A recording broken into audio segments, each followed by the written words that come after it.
ምክንያቱም ባለፈው የነገርኩህን ደግሜ ስለምነግርህ ክርስቶስ አዳነን፣ ክርስቶስ አስታረቀን ስንል ስለምን ነው የምናወራው? ኤርሚ ያልኩ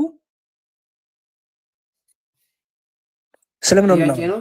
አዎ ክርስቶስ አዳነን፣ ክርስቶስ አስታረቀን፣ ክርስቶስ ከራሱ ጋርም ከአባቱ ጋርም ከመንፈስ ቅዱስ ጋርም አስታረቀን ስንል ስለምኑ ነው የምናወራው?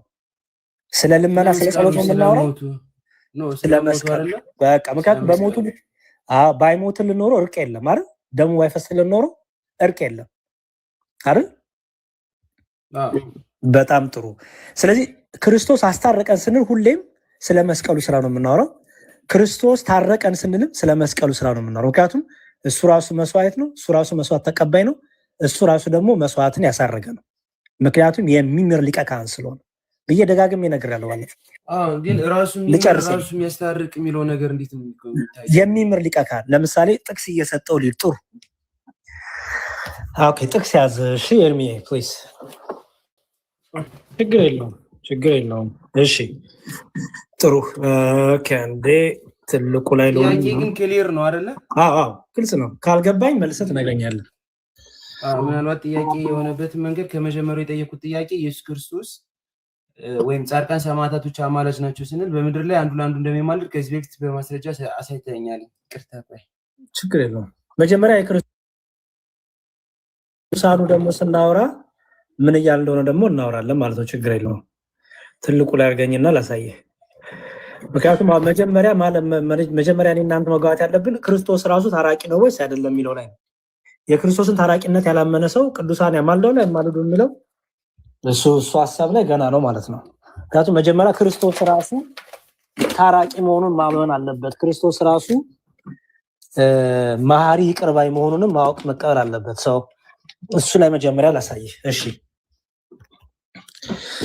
ምን ይላል? ይኸውልህ ዕብራውያን 2 ላይ ዕብራውያን 2:17 እንዲህ ይላል። እሺ የአብርሃምን ዘር ይዟል እንጂ የያዘው የመላእክትን አይደለም አለና ስለዚህ የሕዝብን ኃጢአት ለማስተሰረይ አስተውልም እንደሚል የሕዝብን ኃጢአት ለማስተሰረይ ለእግዚአብሔር በሆነ ነገር ሁሉ የሚምርና የታመነ ሊቀ ካህን እንዲሆን በነገር ሁሉ ወንድሞቹን ሊመስል ተገባው።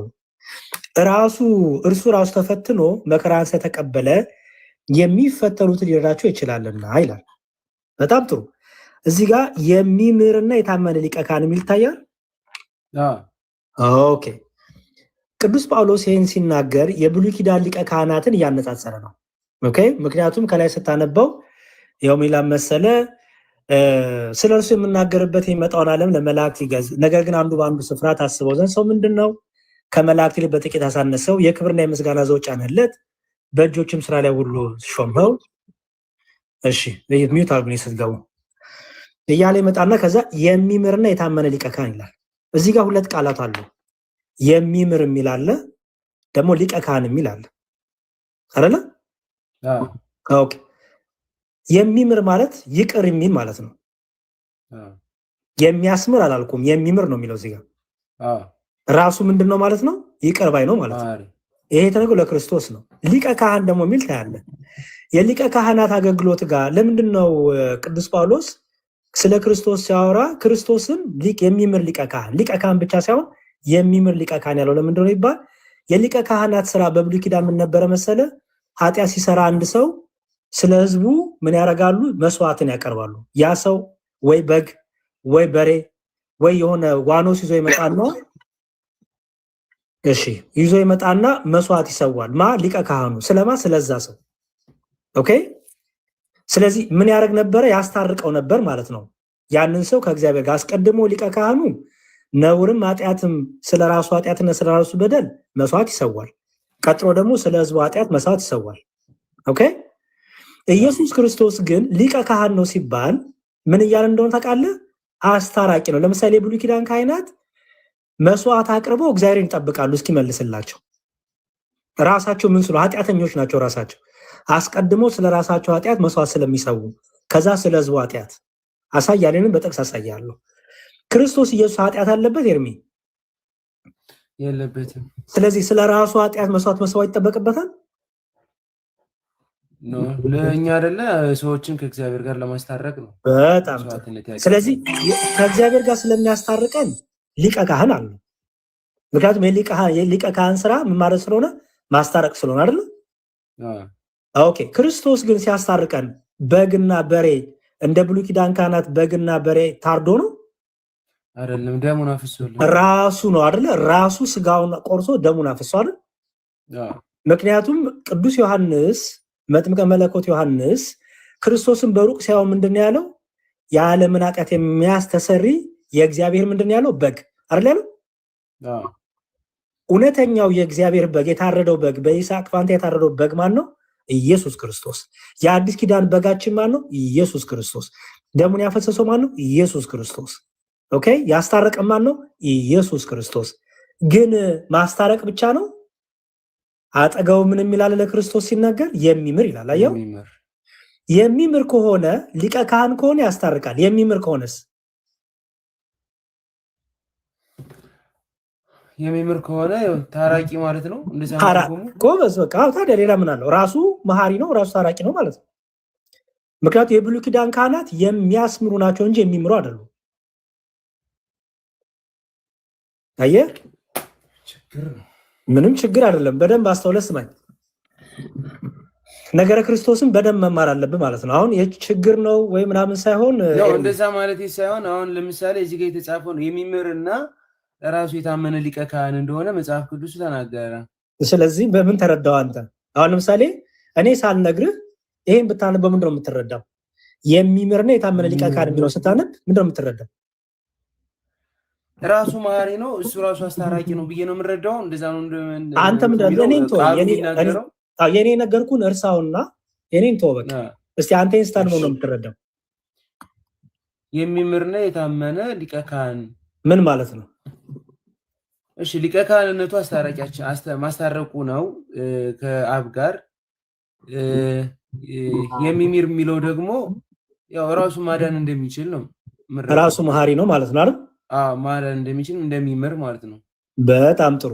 ስለዚህ ኢየሱስ ክርስቶስ ራሱም ታራቂ ነው፣ ራሱ ደግሞ አስታራቂ ነው ማለት ነው። ምን ማለት እንደሆነ አስረዳሁም።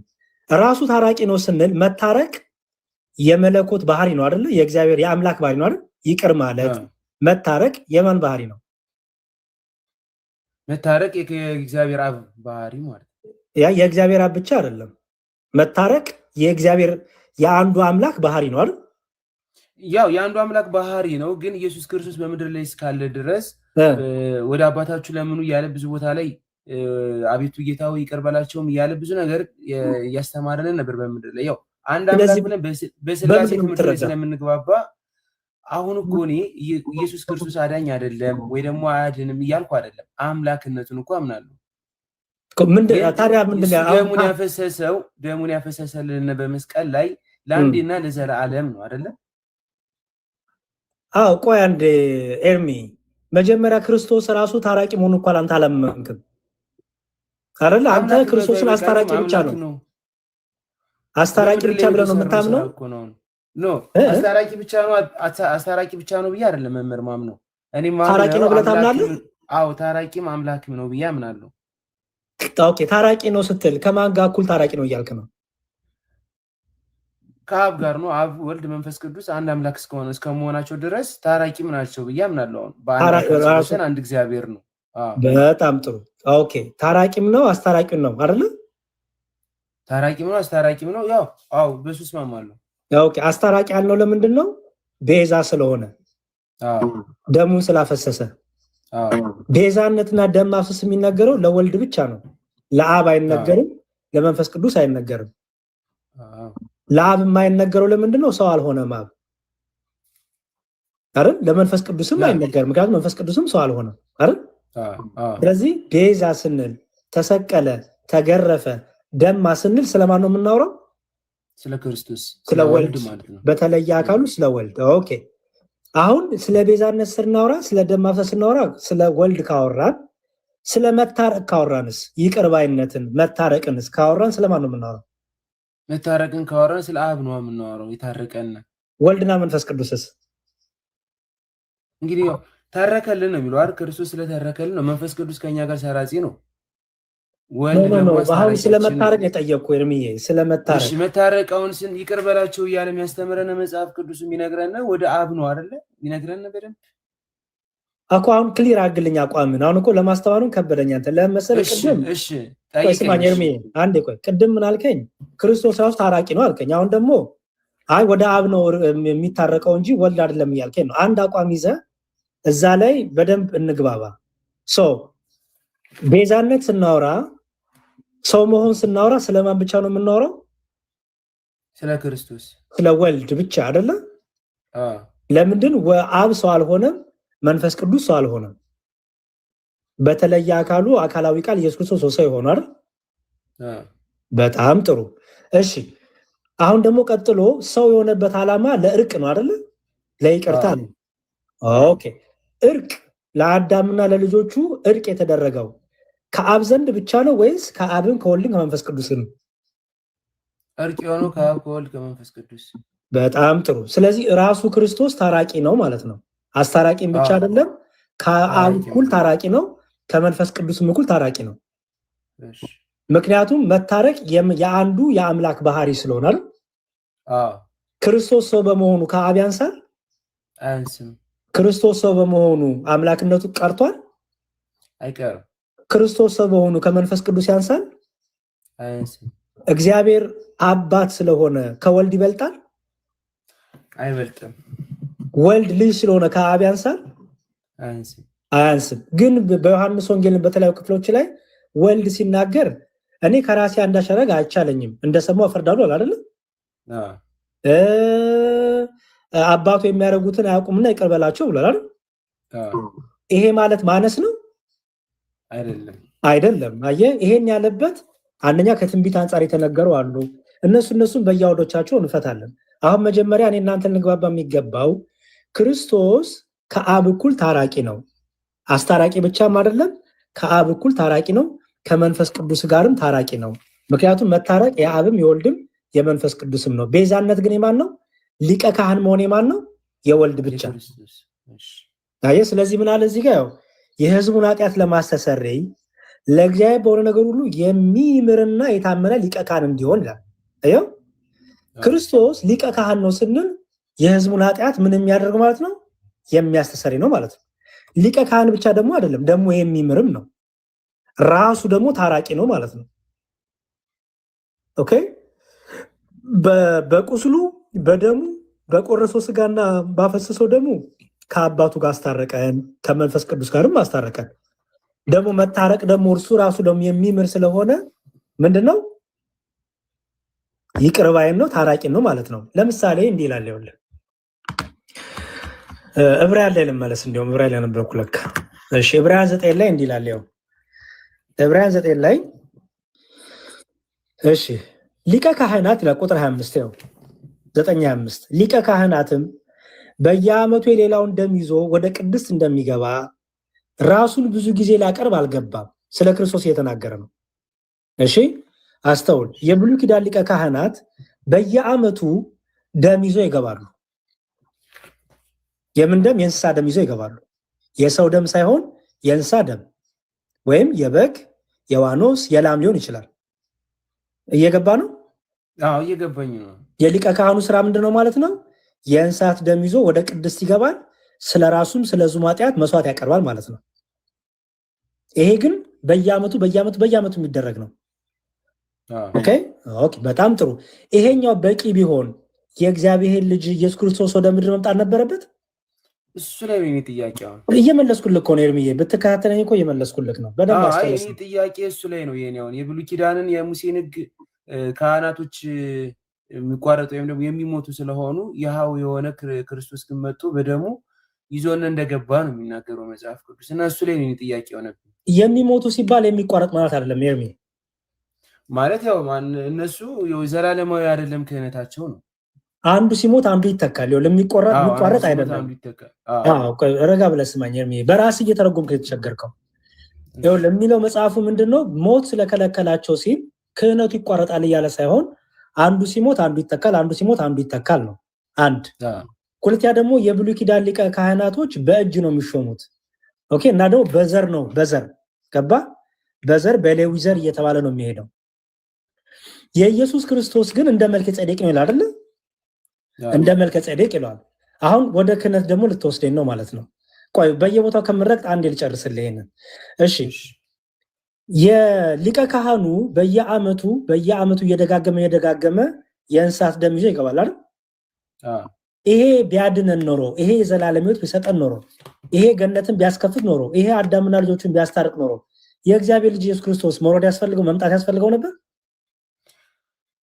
አያስፈልገውም። ስለዚህ አሁን ምን ያስፈልጋል?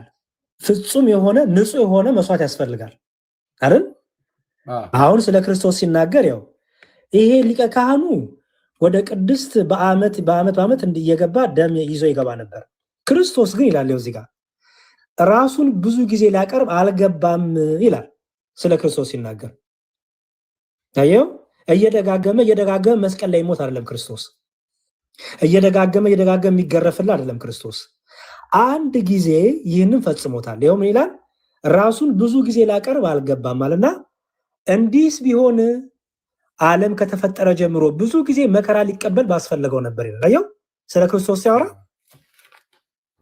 አየልክ የብሉይ ኪዳን ሊቀ ካህን በየአመቱ መስዋዕት እንደሚያቀርብ ኢየሱስ ክርስቶስ እንደዛ ቢሆንማ ኖሮ የሱ ሊቀ ካህንነት እንደዚህ ቢሆንማ ኖሮ አሁንም ዓለም ከተፈጠረ ጀምሮ እስካሁን ድረስ መከራ መቀበል ነበረበት አለ።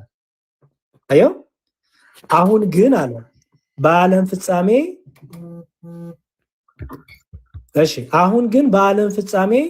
ራሱን በመስዋዕት ኃጢአትን ሊሽር አንድ ጊዜ ተገልጧል። አየው አንድ ጊዜ ተገልጦ ምን አደረገን? በመስቀል ላይ ቤዛ ሆኖ አስታረቀን። አሁንም ክርስቶስ አይሞትም። አንዴ በቀራንዮ በፈሰሰው ደሙ ሁላችንም አምነን የተጠመቅን ኦኬ የዘላለም ሕይወትን ስናገኝ ደግሞ ገና ወደ ማመን ይመጡትን ደግሞ ይቅር ይላቸው ሊታረቃቸውም ሊያስታርቃቸውም ደግሞ አንዴ በመስቀል ላይ ፈሰሰ ማለት ነው። እዚህ ድረስ ግልጽ ነው ኤርሚ? ያ ሳይሆን ገብቶሃል ወይ ነው? አሁን እኔ እናንተ እንደዚህ ነው መላእክትኛ እንደሚጠብቀና እንግዲህ እማራሉ። ብዙ ጊዜ መላእክቶች እኛን ይጠብቃሉ፣ ከተለያዩ ነገሮች ያወጡና እዚህ ጋር መዳንን ነው የሚለው የዘላለም ሕይወትን ነው የሚናገረው ኤርሚ። የዘላለምን ሕይወት ነው የሚናገረው? አዎ ምክንያቱም እዚህ ጋር ለሁሉ የተሰጠ መዳን ነው። መቼም ከበሽታ መዳን አይደለም ይሄ። ምክንያቱም ሁሉ ከበሽታ አይድኑም። ብዙ ክርስቲያኖች ብዙ ሰዎች በሰማዕትነትም በበሽታም ይሞታሉ። ይሄ ግን ለሁሉ የተሰጠ መዳን ነው የሚለው። ለሁሉ የተሰጠው መዳን ደግሞ የዘላለም ሕይወት ነው አይደል? ሌላ ምንም የለም አይደል? ኦኬ። ስለዚህ የዘላለም ሕይወትን ይወርሱ ዘንድ ስላላቸው ለማገዝ የሚላኩ የሚያግዙትና የሚያገለግሉት ከምን ጋር ተያይዞ ነው የተጻፈው ኤርሚ? ከዘላለም ሕይወት ጋር እኮ። የትኛው መዳን? ከበሽታ ከሆድና ከእግር ቁርጥማት መዳን ነው? ከሆድ ቁርጠት መዳን ነው? እሱ ዕብራውያን 1:14 ላይ ነው አይደለ? አዎ ኤርሚ፣ እሺ በደንብ ክሊር አድርጌ አነበዋለሁ። ይሄው እያነበብኩልህ እኮ ነው። ያው መዳን የሚለውን አሁን ከየትኛው መዳን ነው? ሁሉ ካለ ከየትኛው መዳን ይመስላል? ለሁሉ የተሰጠ መዳን። ወደዚህኛው አውዱን ይዘን ታነብልኛለህ? ይቅርታ ግን ችግር የለውም። ከየት ልጀምርልህ? 14 ላይ እዛው ላይ ነው እንጂ 14 እኮ የመጨረሻው ነው ኤርሚ። ከቶ ለማን ብሎ ብሏል? ከየት ጀምሬ ላንብብልህ? ንገረኝ። ከቁጥር አንድ ጀምሮ ላንብብልህ? ኖ ችግር የለውም። ቢያንስ እንኳን 12 ወይም 11 ላይ ብጀምረውም ችግር የለውም። በደንብ እንድንረዳው ወይም ደግሞ እኔ እንዳነበው ፍቃደኝና ያነበዋለሁ። በደንብ ላንብብልህ ሙሉን እና የተረዳውን ትነግረኛለህ። ምክንያቱም ይሄን ነገር ባለፈው አስረድቼ ነበረና እሺ ያው ከጥንት ጀምሮ እግዚአብሔር በብዙ አይነትና በብዙ ጎዳና ለአባቶቻችን በነቢያት ተናግሮ ሁሉን ወራሽ ባደረገው ደግሞ የዓለማትን በፈጠረበት በልጁ በዚህ ዘመን መጨረሻ ለእኛ ተናገረ። እርሱም የክብሩ መንጸባረቅና የባህሪ ምሳሌ ሆኖ ሁሉም በስልጣኑ ቃል እየደገፈ ኃጢአታችንን በራሱ ካነጻ በኋላ በሰማያት በግርማው ቀኝ ተቀመጠ። ስለማን ነው የሚያወራው ኤርሚ እስካሁን? ስለ ክርስቶስ። እሺ ኃጢአታችንን ምንድን ነው የሚለው እዚህ ጋር? በራሱ ካነጻ በኋላ ማለት ነው። ኃጢአታችንን በራሱ ካነጻ በኋላ ማለት ነው በደሙ አንዴ ካዳነን በኋላ ማለት ነው። በራሱ የተባለው ማን ነው እዚህ ጋር? ክርስቶስ አይደለ? ስለዚህ ክርስቶስ ራሱ ቅድም ታራቂ ነው ይቅር ባይ ነው ብያል ነበር። ይኸው ሌላም መረጃ እዚህ ጋር አገኘ። ኃጢአታችንን በራሱ አነጻ አይደለም የሚለው። ኦኬ በሰማያት በግርማው ቀኝ ተቀመጠ ይላል። እዚህ ጋር ቀኝ የሚባለው ለእግዚአብሔር ቀኝና ግራ ኖሮት ነው። ለምሳሌ እኔ አንተን ቀኝ በቀኝ ተቀመጥ ስልህ እኔ ግራና ቀኝ ስላለን ነው አይደል? ለእግዚአብሔር ግን ቀኝ በቀኝ ተቀመጥ ሲባል ለእግዚአብሔር ግራና ቀኝ ኖሮት ነው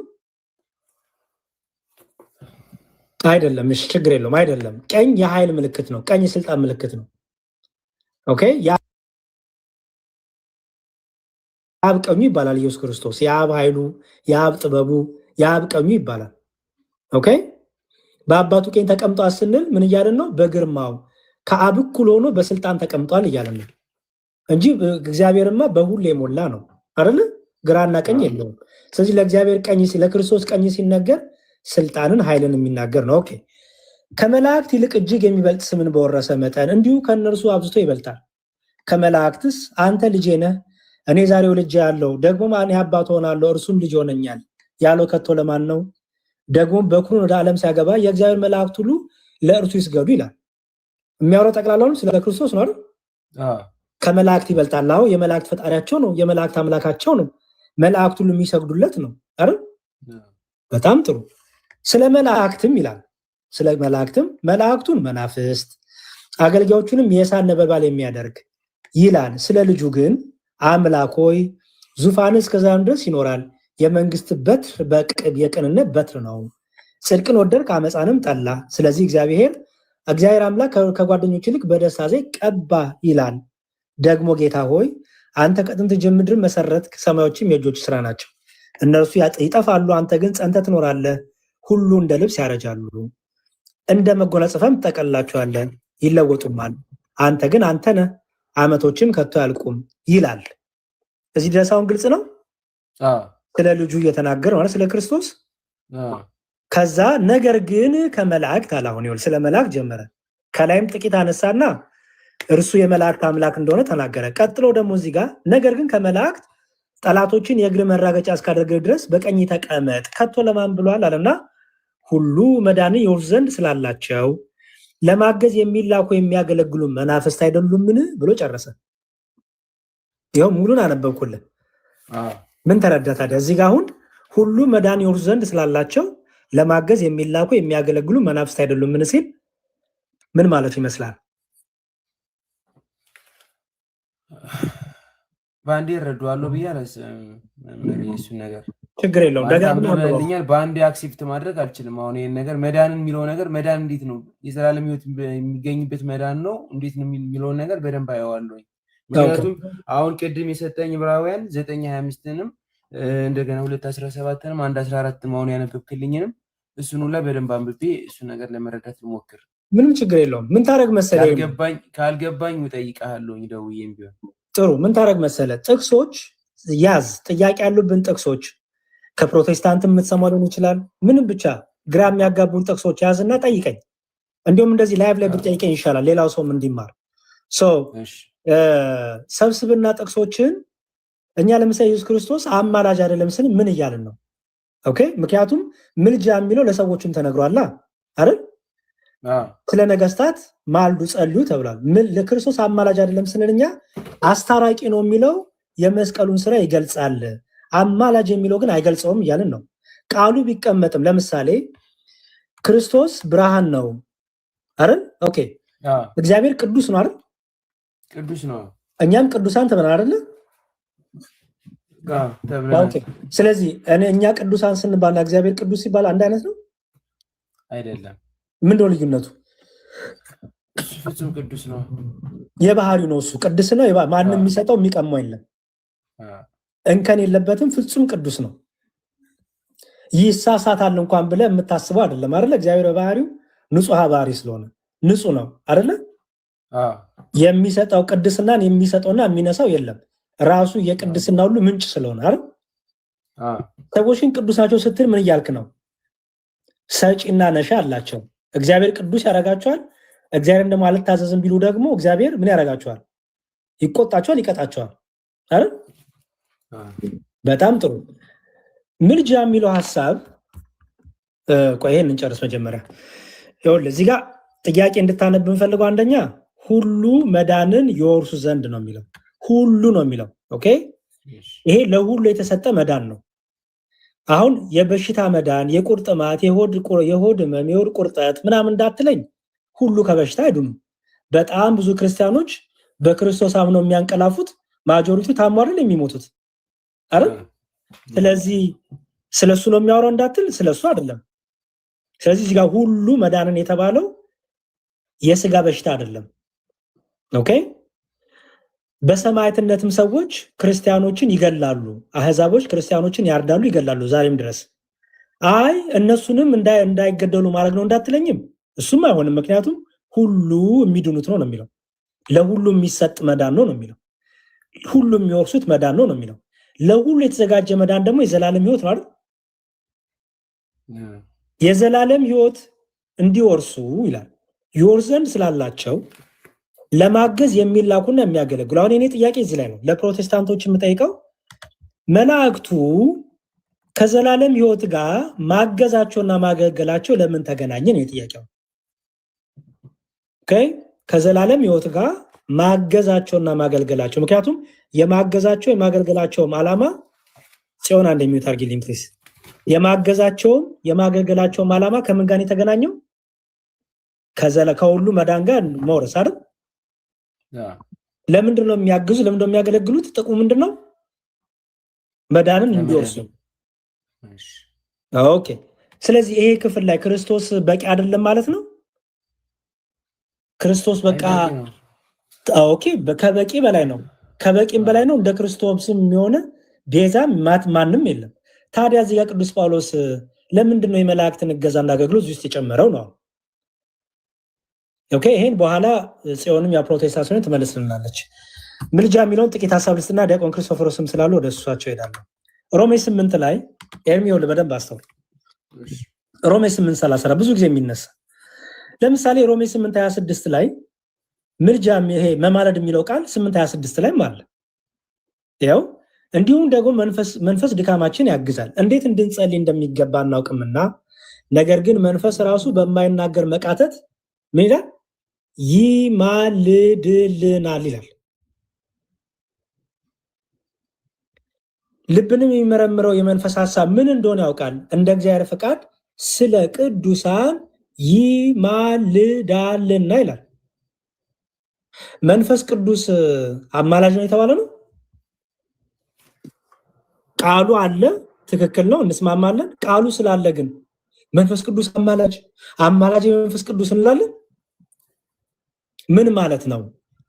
ለመንፈስ ቅዱስ እንዲህ ለምን ተነገረ? ይሄው ቃል ደግሞ መልሶ ደግሞ ለክርስቶስም ተነገረ።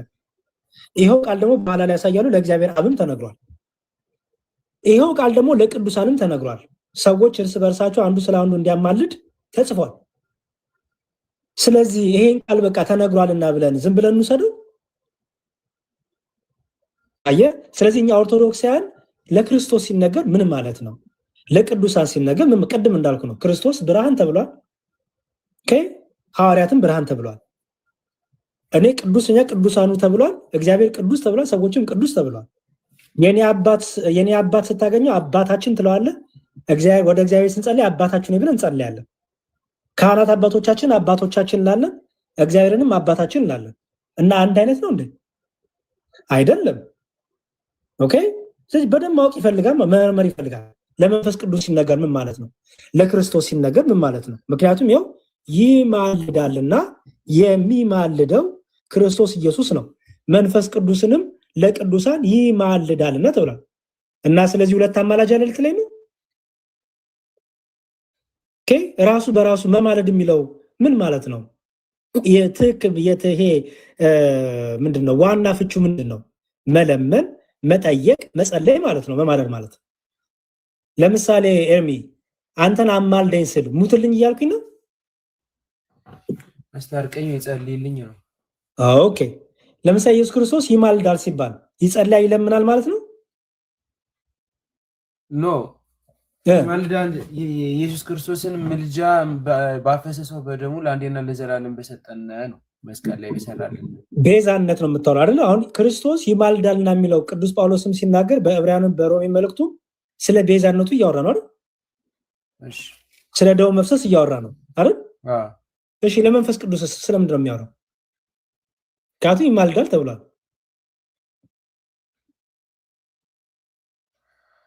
እዚህ ጋር ሲመጣ የመንፈስ ቅዱስን ምልጃ ይቃጥታል ነው የሚለው አይደል? እሱ ይማልዳል። ወደ ማን ነው ይማልዳው? መቃተት ራሱ ማለት ነው። በማይነገር መቃተት ሲል ማለት ነው። አየህ፣ ስለዚህ ዝም ብሎ ሮሜ 8:34 ብሎ መሮጥ ሳይሆን ሙሉን አውዱን ይዞ ለመንፈስ ቅዱስ እንዲህ ተብሎ ተነግሯል። ምን ማለት ነው? ኦኬ እንደዚህ ነው ከተባለ ለምሳሌ ጽዮን አንድ ሚውትሽ ናንሽ ጽዮን አለሽ? እሺ የት ነሽ አንቺ? ሙሉ ወንጌል ነሽ ወይስ የወንጌል አማኝ ነው? የት ነሽ አንቺ? ሙሉ ወንጌል ነች አይደለ? ሙሉ ወንጌል ነሽ አይደል? አሁን አማኑኤል ነው የሚሄደው። ችግር የለውም። ሙሉ ወንጌልም የትም የእግዚአብሔር የክርስቶስ ቤተክርስቲያን ያለበት ሁሉ ይሄዳል። ችግር የለም። ኦኬ አይ ኦኬ ወደዛ አልገባም። ለነገሩ ርዕሴም ስላልሆነ መንፈስ ቅዱስ ወደ ማን ነው የሚማልደው? መንፈስ ቅዱስ ወደ አብ ይማልዳል፣ ይቃትታል፣ ይጸልያል። ወደማ? ወደ አብ። የእግዚአብሔር መንፈስ ነው። በአብ ውስጥ ያለውን ያውቃል፣ በሰው መንፈስ ውስጥ ያለውንም ያውቃል። ስለ ቅዱሳን በማይነገር መቃተት ይጸልያል መንፈስ። ስለዚህ አሁን መንፈስ ቅዱስ ስላንቺ እየጸለየ ነው በደንብ። እሺ ስላንቺ ይጸልያል። ቋንዴ ጽዮን ቀስ እያልሽ ስላንቺ መንፈስ ቅዱስ ይጸልያል፣ ይለምናል፣ ይቃትታል። በማይነገር መቃተት እኮ ይቃታል ማለት ነው። ይጸልያል ማለት ነው። ይለምናል ማለት ነው። ይለምናል፣ ይጸልያል ማለት ነው። ይጸልያል። መጸለይ ማለት እኮ መለመን ማለት ነው። መጠየቅ ማለት ነው። መለመን ላይሆን ይችላል፣ ግን ይጸልያል። መጸለይ ምንድነው ጥቅሙ? ጸሎት ብዙ ነገር ያካትታል። የመንፈስ ቅዱስን ጸሎት ንገሪኝ። የመንፈስ ቅዱስ መቃተት ነው። በማይነገር መቃተት ሲል መቃተት ማለት ነው። መቃተት ማለት ነው አንድ ሰው ቃተተ ስትል አጥብቆ ጸለየ ማለት ነው። ለመነ ማለት ነው አይደል? ለመነ ማለት ነው እኮ አጥብቆ። አዎ ቃተትኩኝ ካልኩኝ አጥብቄ ለመንኩ፣ አጥብቄ ጠየቅኩ ማለት ነው። አዎ ስለዚህ መንፈስ ቅዱስ ይለምናል፣ ይጸልያል በደንብ። በጣም ጥሩ እየሰማሽ ኤርሚያስ። እሺ መንፈስ ቅዱስ ይለምናል፣ ይጸልያል። አንዴ ቆይ ተረጋጊ ታለ። ስለዚህ ስለ ቅዱሳን ይማልዳል ማለት መንፈስ ቅዱስ ይጸልያል፣ ይለምናል ብለሽ ነው የምታምኚው አንቺ? አዎ በመካከላችን በጣም ይቃትታል፣ ይጸልያል። በመንፈስ ቅዱስ መጸለይ የሚያስፈልገው ለዛ ነው። በጣም ጥሩ። ወደ አብ ብቻ ነው የሚጸልየው፣ ወደ ወልድ አይጸልይም። ለምን ትለያለህ? አንድ አምላክ። አልገባኝም። ስለዚህ ወደ ራሱም ይጸልያል፣ ወደ ወልድም ወደ መንፈስ ቅዱስ ይጸልያል። ስለ መንፈስ ቅዱስ በአብ ውስጥ ያለውን ያውቃል ይላል፣ በእግዚአብሔር ውስጥ ያለውን ያውቃል። እኔ እሱን አልጠየኩሽም፣ የጠየኩሽ መማለድ የሚለውን ነው። ልመናና ጸሎት ስላልሽ ወደ ማን ነው የሚጸልየው? ምክንያቱም መንፈስ ቅዱስ ስላልሽኝ ገባኝ። እሱም አልሽኝ እኮ። ስለዚህ ወደ ወልድስ?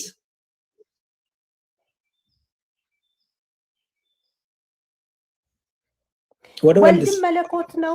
ወልድም መለኮት ነው። ስለዚህ ወደ ወልድም ይጸልያል፣ ይጸልያል ወደ እግዚአብሔር። አለቀ።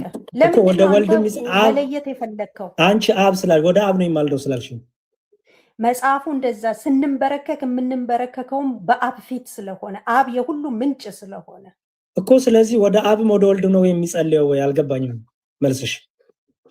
መጽሐፉ የሚለውን ለምን ቀጥታ አታነበውም? ይቃትታል ይላል አይደል? ይቃትታል ወደ ማን ብሎ እዚህ ጋር አልገለጸልህም አይደል? ወደ አብ እኮ አልሽኝ አንቺ ቅድም። ከታ መጣሽ? እኔ ስለማውቅ ነው ያልኩ። ወደ አብ ይጸልያል። ከታ መጣሽ? አሳይኝ። ወደ አብ አልሽበት። በህይወቴ መንፈስ ቅዱስ ስለ ህይወትሽ አይደለም ነው የሚፈልገው፣ ስለ መጽሐፍ ቅዱስ ነው። መጽሐፍ ቅዱስ ማስረጃ ያስችኝ።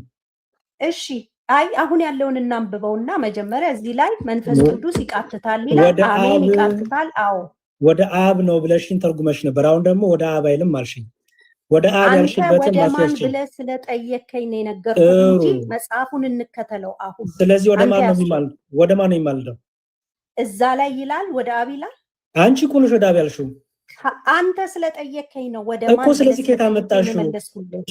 ግን አሁን ይሄንን ተርጉምል ቀጥታ ከየት አመጣሽው? ጽዮን ከየት አመጣሽው? ስለማውቅ ነው አልኩ። ማስረጃ ስጪ። ማስረጃ ስጪ። አማኝ ነኝ። ማስረጃ አማኝ ነኝ። ከመጽሐፉ ማስረጃ ስጪ።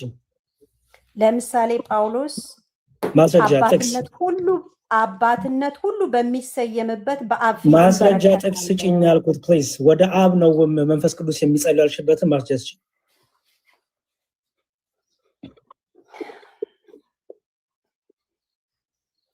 ኦኬ ምን ክፍል ላይ ነው ያለው? ሮሜ ነህ አይደል? ሮሜ 8 8:26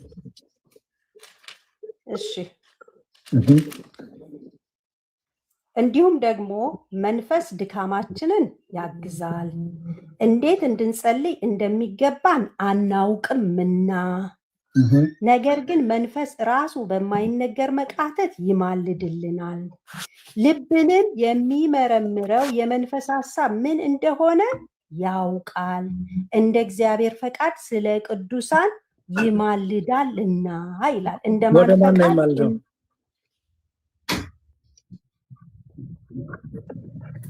ወደ እግዚአብሔር። ስለዚህ ወደ ወልድም ወደ ምክንያቱም እግዚአብሔር ስንል አብ ወልድ መንፈስ ቅዱስን ነው አይደል? አዎ።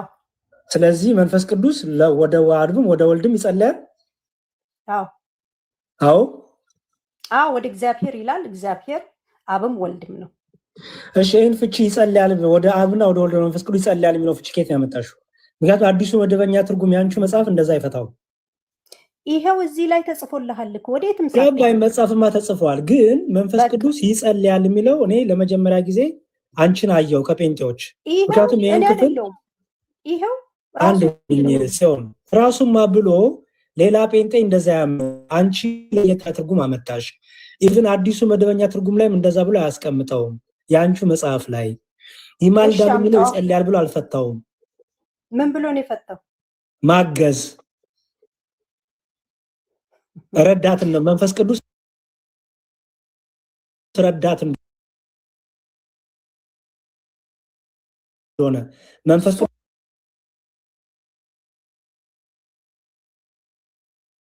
አጋዥ እንደሆነ እንጂ ይጸልያል ይማልድልናል ይጸልያል ብለሽ ፈታሽበትን አምጪልኝ። መንፈስ ድካማችንን ያግዛል የሚለውም እኮ አለ። የጠየኩሽ እኔ እንዴት እንጸልይ እንደሚገባን እንዴት በየተራ ነው እንጂ ሲሆን አሰማም እኮ ዝም ብላ ነው የምትሆን። ኤርሚ እንደዚህ እናድርግ። አንደኛ ጥያቄ መልሽ፣ ጥያቄ መልስ ካለሽ ምን ጠይቆኛል? እሺ ማስረጃ ስጭኝ እያለች ነው። ማስረጃ ስጭኝ። እኔ እየተማርኩ ነው። ገብቶሻል? ለመማር ነው እንጂ ለክርክር አይደለም። ይሄው እዛው ላይ እኮ አለ ማስረጃው። ወደ ይጸልያል ይለምናል፣ ይጸልያል ያልሽበት ማስረጃ ስጭኝ። እራሱ እኮ ነው የሚለው ቃሉ። ይጸልያል አይልም ይጸልያል አይልም። ምንድነው በማይነገር መቃተት ማለት ምን ማለት ነው? መቃተት ኦኬ። ስለዚህ መቃተት የሚለው ልመና ጸሎት ነው የፈታሽው? እኔ አዎ። አንተ ምን ብለህ ትፈታዋለህ? በጣም ጥሩ። እሺ መጀመሪያ አንቺን ዶክመንት ላሳይሽ፣ ምን ያህል ከራስሽ ቤተ እምነት ጋር እንደተጋጨሽ ላሳይሽ። አንዴ ቆይ፣ መቃተትን ምን ብለህ ትፈታዋለህ? አንዴ የኔን ፍቺ እነግርሻለሁ። ምክንያቱም የአንቺ ፍቺ ከየት እንዳመጣሽ መጀመሪያ ማወቅ ስለምፈልግ የኔን ፍቺማ እነግርሻለሁ። ችግር የለውም። ግልጽ ነው። እኔ ከየትም አላመጣውም። ራሱ እኮ ነው መጣው። እኔ ማንንም ጴንጤ እንደዛ ያስተምርም ባይዘው እኔ የመጀመሪያ ስታጋጥኝ አይደለም። እሺ የሁሉ ጴንጤ ትምህርት ነው ካልሽ ኃላፊነት ትወስጃለሽ። እኔ እንዳልሆነ ስለማቅ ነው የምከራከርሽ። ግን መብትሽ ነው እንደዛ ካልሽ። በኋላ እንግዲህ ጠርቶ አናግሩሽ ይሆናል። እሺ መንፈስ ቅዱስ ይለምናል ይጸልያል ብሎ እኔ ፕሮቴስታንት ከብዙዎቹ ጋር እዚህ ቲክታክ ላይ ለመናገር እድሉን አግኝተናል። ይሄን ክፍል አንቺ ባልሽም ይፈታ የለም። ለማንኛውም ላሳይሽ ሆኖ ይማልዳል፣ ይቃትታል፣ ይጸልያል። ላሳይሽ ይኸውልሽ ምን ይላል? ሮሜ 8:26 የአዲስ መደበኛ ትርጉም ነው። እሺ እሱ መጽሐፍ አለሽ እጅሽ ላይ? ለጊዜው የለኝም። እሺ እንዲሁም ደግሞ ተስፋ ክርስቲያንን በመከራ ጊዜ አጽንቶ እንደሚያቆመው ሁሉ መንፈስ ቅዱስ ደግሞ እንዲጸልይ ያግዘዋል። እሺ እንዲጸልይ ያግዘዋል። በቃላት ሊገለጥ በማይችል መቃተት በቁጥር 23 ላይ ክርስቲያን እንደሚቃትት ተገልጿል። እዚህ ላይ የተገለጠው ግን የመንፈስ ቅዱስ መቃተት ነው። ልክ ክርስቲያን እንደሚቃተተው ሳይሆን መንፈስ ቅዱስ መቃተት ነው ተቀምጧል። እዚህ ላይ ከአንደበት ያልወጣ ሐሳብን ለማሳየት ይሁን ወይም በሰው ቋንቋ ሊገልጠው የማይቻል ቃል ለማመልከት ሐሳቡ ግልጥ አይደለም ይልና የቁጥር 27 ሐሳብ በሰው ቋንቋ ሊገለጥ የማይቻል ወደሚለው ቢያዘነብልም ትክክለኛው ግን የመጀመሪያው ሊሆን ይችላል። በመንፈስ ቅዱስና በእግዚአብሔር መካከል ቅርብ ግንኙነት ስላለ መንፈስ ቅዱስ ድምጽ በማሰማት መጸለይ አያስፈልገውም። አሹ እሺ ቀጥል። እግዚአብሔር አብ እያንዳንዱ የመንፈስ ቅዱስን ሐሳብ ያውቃልና ለበጎ ይህም እግዚአብሔር የልጁን መልክ እንዲመስል የሚያደርገው በጎነት ያለ ይከተላል። ስለዚህ መጸለይ አያስፈልገውም ብሎ ያንቺው መጽሐፍ ይፈተዋል። እሺ ወደ አብ እንደሆነ ግን እዚህ ጋር ይናገራል። እግዚአብሔር አብ እና መንፈስ ቅዱስ። አዎ አንቺ እኮ ይጸልያል ስላልሽ ነው። ወደ ማን ይጸልያል አልኩሽ ሲሆን ያግዛል፣ በጸሎት ያግዛል የሚል ትርጉም አይተሃል አይደል? አዎ ማገዝ ማለት መጸለይ አይደል? እየጸለይ አይደለም። አንቺ እኮ እየጸለይ ነው የሚያግዘው ማለት ምን ማለት ነው? ማገዝ መጸለይ አይደለም። ራሱ ያግዛል። ራሱ ኃይል ሰጪ ነው ማለት ነው። መንፈስ ቅዱስ ራሱ ጥበብ ሰጪ ነው፣ ሚስጥር ገላጭ ነው፣ ብርታት ሰጪ ነው፣ ለጸሎት እንድንበረታ የሚያተጋን ነው ማለት ነው። ምክንያቱም ራሱ እግዚአብሔር ነው። አዎ እውነት ነው። በጸሎት ያግዛል። አይልማ ከታ መጣሽ? እሱን ይጸልያለሽ በትከታ መጣሽ? መጸለይ አያስፈልገውም ነው የሚለው። ግን ከዚህል በጸሎት ያግዛል የሚለውን እኮ አነበብክልን። በጸሎት ያግዛል እሱ ይጸልያል ማለት እኮ አይደለም። አንድ ሰው በሚጸልይበት ጊዜ ያግዘዋል ነው የሚለው። ያ እንዴት እንድንጸልይ ስለማናውቅ ወይ ጉድ ሲሆን እኮ የሚያግዘን እኛን ነው እንጂ እሱ ራሱ ስለኛ የሚጸልይ አይደለም። በቃ እኛን ግን ያግዘናል፣ ለኛ ደግሞ ይጸልይልናል፣ ያግዘናል። ከታ መጣሽ? ይጸልይልናል የሚለውን ሐሳብ ከታ መጣሽ? ማስረጃ። እሺ በጸሎት ያግዘናል። ማን ነው የሚጸልየው? እኔ ወይስ መንፈስ ቅዱስ? በእኔ ውስጥ ሆኖ እኮ አስተካከለችው። አሁን ሲሆን ምንድነው አቋምሽ? መንፈስ ቅዱስ ይጸልያል ብለሽ ታምኛለሽ? በጸሎት ያግዘኛል ብያምናለሁ እኮ። የሚያግዝሽ የጸለይ ነው ስላንቺ?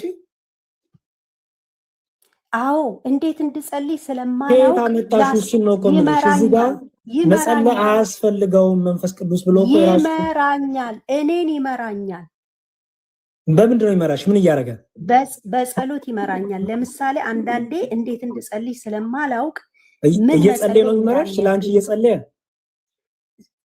እኔም ራሴ እንድጸልይ ይመራኛል፣ ያግዘኛል በእኔ ውስጥ ሆኖ እኮ። ስለዚህ እየጸለየ ነው የሚያግዝሽ። እኔ እንድጸልይ ያግዘኛል፣ ይረዳኛል። አሁን አረምሽው። ስለዚህ መንፈስ ቅዱስ አይጸልይም ማለት ነው። እሺ በእኔ ውስጥ ሆኖ ግን ያግዘኛል፣ አጋዥ ነው። ሚስጥር ገላጭ ነው፣ ጥበብ ገላጭ ነው፣ ኃይል የሚሰጥ ነው። እንድንጸልይ ጉልበት ብርታት የሚሆነው መንፈስ ቅዱስ እንጂ እሱ ግን የሚጸልይ አይደለም። አንቺ እኮ ቅድም ይጸልያል ስላሽ አዎ ጽዮን ባይዘወይ አይ በቃ ይሄ ከሆነ ስተቴን አርማለሁ ካልሽ እኮ አንደኛ ከሌሎቹ ጴንጤዎች ወንድሞች ጋርም እንዳትጋጭ ጠበቁ። አርማለሁ ስማኝ፣ ስተቴን አርማለሁ። እኔ ማለት የፈለኩት በእኔ ውስጥ ሆኖ ጸሎትን እንዴት እንደምጸልይ ይመራኛል፣ ያግዘኛል፣ ምን ማድረግ እንዳለብኝ ምሪትን ይሰጠኛል። ጥሩ። ስለዚህ ይማልዳል የሚለው ምንድነው የሚያሳየው ማለት ነው? ጸሎትና ልመና ሳይሆን ይማልዳል የሚለው ምንድነው ማለት ነው? ፍቺው ያግዛል፣ ይረዳል፣ ኃይል ይሰጣል ማለት ነው አይደል? አዎ ተስማ። በጣም ጥሩ። ይማልዳል የሚለውን ፍቺ በዚህ ፈታሹ። ስለዚህ ይማልዳል የሚለው ሲገኝ ይጸልያል፣ ይጠይቃል የሚል ፍቺ ብቻ የለውም ማለት ነው አይደል? አዎ በጣም ጥሩ። እንረዳውን ሮሜ 8:34 ደግሞ ይህንኑ ቃል እናገኘዋለን ለክርስቶስ። አዎ እሺ አሁን የመንፈስ ቅዱስንም ፈታን፣ ወደ ክርስቶስ እንምጣ። የሞተው ይልቁንም ከሙታን የተነሳው በእግዚአብሔር ቀኝ ያለው ደግሞ ስለኛ የሚማልደው ክርስቶስ ኢየሱስ ነው ይላል። እዚህ ጋር የሚማልደው ማለት ነው የሚያስታርቀው። እንዴት አድርጎ? ጌታ እኮ አስታራቂ ነው አይደል? አስታርቆናል። እንዴት አድርጎ? እንዴት አድርጎ? አፈሰሰው ደሙ አስታርቆናል እኮ በከፈለው ዋጋ፣ በከፈለው መስዋዕትነት፣ ባፈሰሰው ደሙ ስለኛ። በጣም አሪፍ። ስለዚህ እዚህ ጋር ምልጃ የሚማልደው እያለ የሚጠቅሰው ቤዛነቱን በመስቀል ላይ የተደረገልንን የቤዛነቱን ስራ ነው አይደል የሚያወራው? ያ አስታራቂ ነው። በጣም ፐርፌክት። ያስታርቀናል። በእግዚአብሔር ቀኝ ያለው ማለት ነው። ያ በእግዚአብሔር ኃይል በእግዚአብሔር ስለ ኃይሉና ስለ ስልጣኑ ነው የሚያወራው። ስለማ ስልጣን? የእግዚአብሔር ቀኝ አይደል እንደ ጌታ ኢየሱስ እኮ ምን ማለት ነው? ፍቺው እኮ ነው ጽዮን። እኔ እኮ ለምን እንደምትቆጪኝ ነው። ቀኝ ሲባል ምን ማለት ነው ያልኩሽ። ኃይል ስልጣን ማለት ነው። ከአብ ጋር ትክክል የሆነ ኃይልና ስልጣን ማለት ነው አይደል? አዎ በጣም ጥሩ። በእግዚአብሔር ቀኝ ያለው ስለኛ ደግሞ የሚማልደው ክርስቶስ ኢየሱስ ነው። እዚህ ጋር ምልጃ የሚለው ልመና፣ ጸሎት ማለት ነው። ማስታረቅ። ኦኬ። በምኑ ማለት ነው? በቤዛነቱ አይደል? አዎ በጣም ጥሩ። ኢየሱስ ክርስቶስ ታራቂ ማስታራቂ ነው ወይስ አስታራቂ ብቻ ነው? ታራቂም ማስታራቂም ነው። በጣም ፐርፌክት። በጣም ጥሩ። ስለዚህ ጋር የሚማልደው የሚለው አሁን ለመንፈስ ቅዱስ ሲነገር፣ ለክርስቶስ ሲነገር፣ ለመንፈስ ቅዱስ ሲነገር ስለ ቤዛነት አይደለም አይደል? ስለ ደም ማፍሰስ አይደለም። በጸሎት ስለ መምራት ኃይል ሰጭነቱን፣ ብርታት ሰጭነቱን ነው እግዚአብሔር ስለሆነ አይደል? ያ ስለ መንፈስ ቅዱስ ሲነገር ግን ስለ ወልድ ስንናገር ግን ስለ ቤዛነቱ፣ ስለ መስቀሉ ስራ፣ ስለ ደሙ ማፍሰስ፣ ስለ ስጋው መቁረስ ነው አይደል? ያ ትክክል። በጣም ጥሩ። ስለዚህ ኢየሱስ ክርስቶስ አንድ የሚውታር ኢየሱስ ክርስቶስ የሚማልደው ሲል አሁንም የሚሞተው አሁንም የሚሰቀለው እያለ አይደለም አይደል? አይደለም። በጣም ጥሩ። ምን ማለት ነው? አንዴ በፈሰሰው ደም ሁሌም እርቅ ይደረጋል ከራሱ ጋርም ከአባቱ ጋርም ከመንፈስ ቅዱስ ጋርም ለዘላለም እርቅ ይሆናል ማለት ነው። ሆኗል፣ ይሆናል። በጣም ጥሩ፣ በጣም አሪፍ። እኔ እስማማለሁ ይሄን ያህል ድረስ። ስለዚህ የሚማልደው የሚለው የቤዛነቱን የመስቀሉን ስራ የሚያወራ ነው ማለት ነው። አዎ ከእርቅ ጋር የተገናኘ ከማስታረቅ ጋር የተገናኘ። በጣም ጥሩ። ምክንያቱም እዛው ከታች ዝቅ ብሎ ይላል እግዚአብሔርን የመረጣቸው ማን ይከሳቸዋል? የሚያጸድቅ እግዚአብሔር ነው፣ የሚኮንስ ማን ነው? ስለ ፍርድ ስለማኩነን እየተነገረ ነው አይደል? ያ ከዛ የሞተው ይልቁንም ከሙታን የተነሳው በእግዚአብሔር ቀኝ ያለው ደግሞ ስለኛ የሚማልደው ክርስቶስ ኢየሱስ ነው ሲል ምኑን ነው የሚያሳየው? ከላይ ማን ነው የሚከሳቸው? የሚያጸድቅ እግዚአብሔር ነው። ማን ነው የሚፈርደው? ማን ነው የሚኮነው ለሚለው መልስ እየተመለሰ ነው አይደል? ክርስቶስ ፈራጅ ነው። ክርስቶስ ስለኛ የሚማልድ ነው ሲባል ምኑን ነው የሚያሳየው? በደሙ የተደረገው። እሺ የሚኮንን ማለት ነው። መኮነን ማለት በክርስቶስ ኢየሱስ ያላመኑ የተኮነኑ ናቸው፣ በራሳቸው የተኮነኑ ናቸው።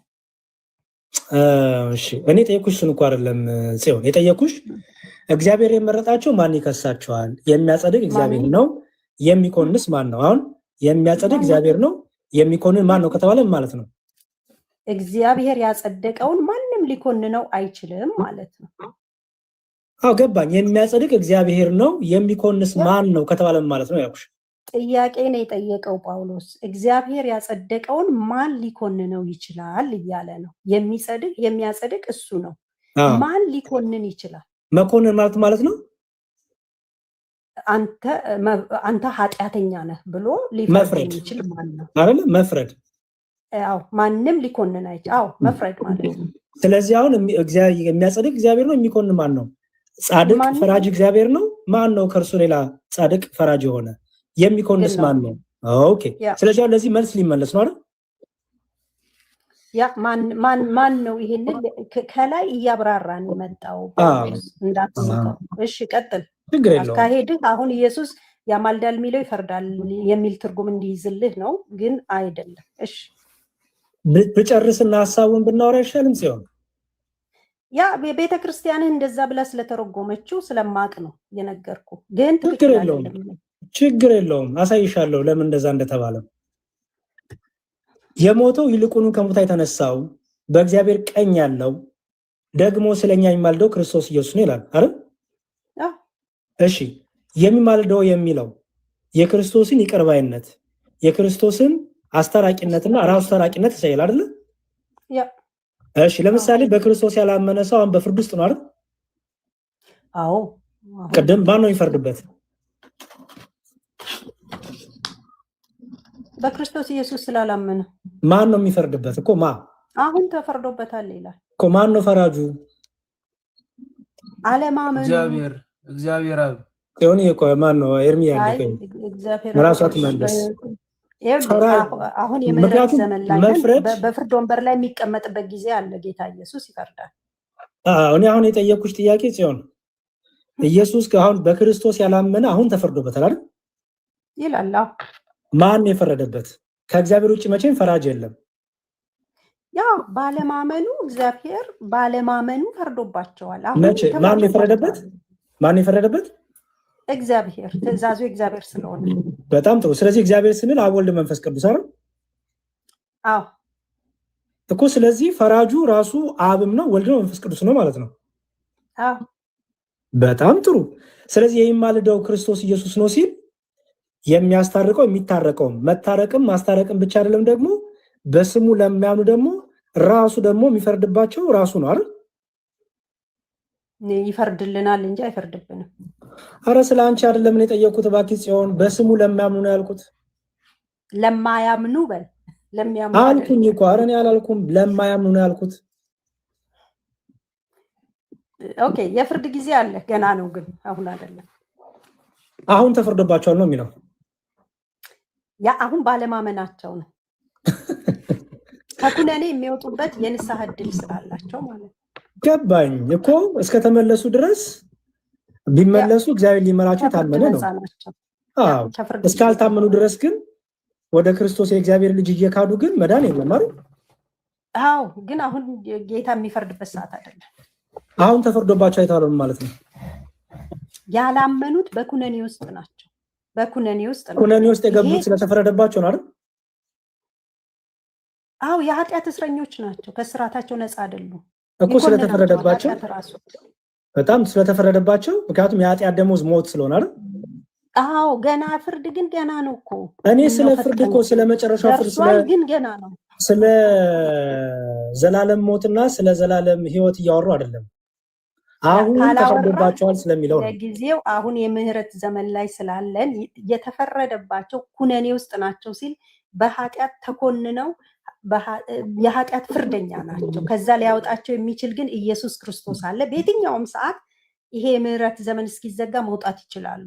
ማን ያወጡም ማለት ሲሆን አልኩኝ። ለምን አሁን ጌታ እንደሚፈርድ ለማድረግ እየሄድክ ስለሆነ ፈራጅ ስለሆነ ነው። ምክንያቱም ስልጣን ሁሉ አሁን ጊዜው አይደለም። ቆይ ስሚኝ፣ ስልጣን ሁሉ የሱ ነው አይደለም? ነው። ለምሳሌ በመስቀል ላይ በቀኝ የተሰቀለው ሰው ሲፈርድለት አላየንም? ስላመነ እኮ። ታዲያ ስላመነ እኔ እኮ ይኸውልሽ፣ ያመኑትማ የዘላለም ሕይወት አግኝተዋል። እኔ እሱን እኮ አልተከራከርንም። ያላመኑትም በፍርድ ውስጥ ናቸው። በግራ የተሰቀለው ድኗል? አልዳንም። ማን የፈረደበት? ጌታ አልፈረደበትም። ኃጢአቱ ግን ኮንኖታል። በቀኝ የተሰቀለውን ያዳነው ማን ነው? ጌታ ኢየሱስ። ለማዳን ኢየሱስ። በግራ የተሰቀለው ደግሞ እንዳይድን ምክንያት የሆኑ ማለት በክርስቶስ አለማመኑ አይደል? አለማመኑ። አዎ፣ በጣም ጥሩ። በክርስቶስ ቢያምን ኖሮ እሱም የዘላለም ሕይወት አግኝ ነበር አይደል? አዎ። በክርስቶስ ባለማመኑ ግን በፍርድ ውስጥ ወደቀ አይደል? አዎ። በጣም ጥሩ። ስለዚህ የፍርዱም የጽድቁም ባለቤት ማን ነው? እግዚአብሔር። በቃ እሱን እኮ ነው እያልኩ ያለሁት እኔ ታዲያ። አዎ፣ ግን አሁን የሚፈርድበት ሰዓት አይደለም። ለማንኛውም ይሄም ትርጉሙ መፍረድ አይደለም። አሁን ልትል የፈለከው መፍረድ ነው። ግን እሱ ጭንቅላትሽ እኮ እያሰበ እንዲህ ሌላ ነው ብለሽ ስለምታስብ ችግር ውስጥ የገባሽ። የ2000 ትርጉም ላይ ይፈርዳል ብላ ቤተክርስቲያን ተርጉመዋለች። ችግር የለውም። አዎ፣ ፈራጅ ነው። እኛ ደካማ አምላክ የለንም። ኢየሱስ ክርስቶስ በማያምኑት ላይ በሚገዳደሩት ላይ ጽዮን የእኛን ትምህርት እኮ እየነገርኩሽ ነው ያለሁት። እኛ ደካማ አምላክ የለንም። ኢየሱስ ክርስቶስ ይቅር ባይ ነው፣ መሐሪም ነው፣ ደግሞ ፈራጅም ነው ለሚገዳደሩት። ኧረ ስሚኝ ፕሊዝ፣ የኔን ትምህርት ነው የማስተምረው። አንቺ እራስሽ ትምህርት አስተምሪኝ እንዴ። የምህረት ዘመን አይደለም ማን አለ? ብትሰሚኝ እኮ በደንብ የምናገረው ግልጽ ነበረ። በክርስቶስ ላይ ትዕቢተኛ ለሚሆኑ፣ የክርስቶስን አምላክነት ለሚክዱ፣ ለሚሳደቡ፣ ክርስቶስ አምላክ አይደለም ሰይጣን የሚያመልኩ በዚህ ምድር ላይ አሉ። አዎ፣ ሁሉ እንዳይጠፉ ለንስሐ እድሜ ይሰጣል። ለንስሐ ሁሉ እንዲመጡ ሁሉ እንዲድኑ ይታገሳል፣ ንስሐ እንዲገቡ። እምቢ ላሉት ግን በፍርድ ውስጥ ናቸው ዛሬ። ምክንያቱም ዛሬ የመዳን ቀን ዛሬ ነው። ዛሬን ተጠቅመው ከዳኑ መልካም ነው። ሊያጥባቸው ሊያነጻቸው ደሙ የታመነ ነው። ዛሬን ተጠቅሞ የመዳን ግን ዛሬ ነው የተባለ ግን አሁንም የሚያላግጡ የሚያሾፉ ካሉ ግን አዎ በፍርድ ውስጥ ናቸው። የዛ የፍርድም የህይወትም ምክንያቱም ጌታ ምን አለ? የሞትም የህይወትም ስልጣን ያለው እርሱ ክርስቶስ ነው። ኦኬ በቃ ስለዚህ የሲኦልም ቁልፍ አለው። በቃ በጣም ጥሩ። ስለዚህ በክርስቶስ ባላመኑ እርሱ በፍርድ ውስጥ ናቸው ማለት ነው። ክርስቶስ ላይ በመገዳደራቸው አዎ በፍርድ ውስጥ ናቸው። ቢያምኑ ሊምራቸው፣ እምቢ ብለው ግን ቢጸኑ ግን ወደ ዘላለም እሳት ሞት ሊወረውራቸው እሱ ደግሞ ፍትህ የሆነ አምላክ ነው። እሱ ግን ይመጣል ከፊታችን ነው ያለው የፍርዱ እኔ አይመጣም እኮ አላልኩም እኔ። እሺ ጥሩ። ይሄን ከተናገርን ዕብራውያን 1:14 ላይ እዚህ መዳን የሚለው ምን አይነት መዳን ነው? የዘላለምን ህይወት የሚወርሱ ማለት ነው። እሺ ለምንድን ነው የመላእክት እገዛ የሚያስፈልገው? ለዘላለም ህይወት የሚላኩ ናቸው፣ ከእግዚአብሔር ይላካሉ። እኔ ስለመላካቸው አልጠየኩሽም ጽዮን። አይላኩም መቼ አልኩኝ እኔ? ለምንድን ነው እኔ ግን ከፕሮቴስታንቶች ጋር ሳወራ በጣም የሚገርመኝ ነገር ጽዮን አንዴ መላእክት ተላኩ አልተላኩም ያልጠየኩሽም እኔ። መላእክት ከእግዚአብሔር ዘንድ ተልከው እንደሚመጡ በደንብ ጥንቅቅ አድርጌ የማውቅ ኦርቶዶክሳዊ ነኝ። የጠየኩሽ ጥያቄ ግን ከሰው ዘንድ አይላኩ መላእክት ከሰው ዘንድ አይላኩ ገና ነኝ እሱ ጋር እሱን ማሳይሻለሁ። የጠየኩሽ ጥያቄ ከዘላለም ህይወት ጋር የመላእክት እገዛና አገልግሎት ለምን ተገናኘ ነው ያልኩት። በቃ ይሄ ነው ጥያቄ። እንዴ ለቅዱሳን ነው የሚላኩት። እኔ እሱን አልጠየኩሽም። ምንድነው በዘላለም ህይወትሽ ላይ የሚያግዙሽና የሚያገለግሉሽ ለሚያግዙና የሚያገለግሉት ከዘላለም ህይወትሽ ጋር ለምን ተያያዘ ነው ያልኩት። ኦኬ እሺ። የዘላለምን ህይወት በክርስቶስ ኢየሱስ አምነው የተቀበሉ የዳኑ የእግዚአብሔር ቤተሰቦች ናቸው። ስለዚህ እነሱን ለማገልገል ይላካሉ፣ ያገለግሉማል። የሚያግዟቸው የሚያገለግሏቸው ለምንድን ነው? ከዘላለም ህይወታቸው ጋር ከዘላለም ህይወታቸው ጋር የተጻፈውን እዚህ ታማኝ ሆነሽ ለቃሉ ፍችልኝ ሲሆን በጣም ነው እየደከመኝ ነው። የዘላለምን ህይወት ለሚወርሱ እኮ ነው፣ ይወርሱ ዘንድ ላላቸው። በጣም ጥሩ። ለምንድን ነው የሚያግዟቸው የሚያገለግሏቸው? ከዚህ የዘላለም ህይወት ላላቸው ያው ያገለግላሉ። ጌታንም እኮ መላእክት አገልግለውታል። አረጽዮን እባክሽ እዚሁ ላይ ሁኚ። ጌታን ያገለግሉት ጌታ የዘላለም ህይወት እንዲወርስ አይደለም። እሱን ተይው፣ አይገናኝም። እሱ ጥቅስ የጠየኩሽ ጥያቄ እዚህ ጋር ስለሚወረሰው የዘላለም ህይወት ነው የጠየኩሽ። በሚወረሰው የዘላለም ህይወት ውስጥ መላእክት እንዴት አድርጎ ነው የሚያግዙት የሚያገለግሉት? ይሄን የጠየኩሽ የእግዚአብሔር ቤተሰቦች ስለሆን ነው። የዘላለምን ህይወት ሊወርሰ ያለ ማህበረሰብ የእግዚአብሔር ቤተሰብ፣ እግዚአብሔር የሚጠብቀው፣ እግዚአብሔር ስለነሱ መላእክትን የሚልክ፣ እግዚአብሔር ስለነሱ አገልጋይ መላእክትን የእሳት ነበልባል አድርጎ እንዴት ነው የሚያግዝሽ? ምን እያደረገ ነው የሚያግዝሽ? ለምሳሌ አደጋ ቢደርስብኝ ያንን አደጋ ስለ አደጋ አወራም እዚህ ጋር ስለ አደጋ አወራም፣ ስለ ዘላለም ህይወት ነው የሚያወራው።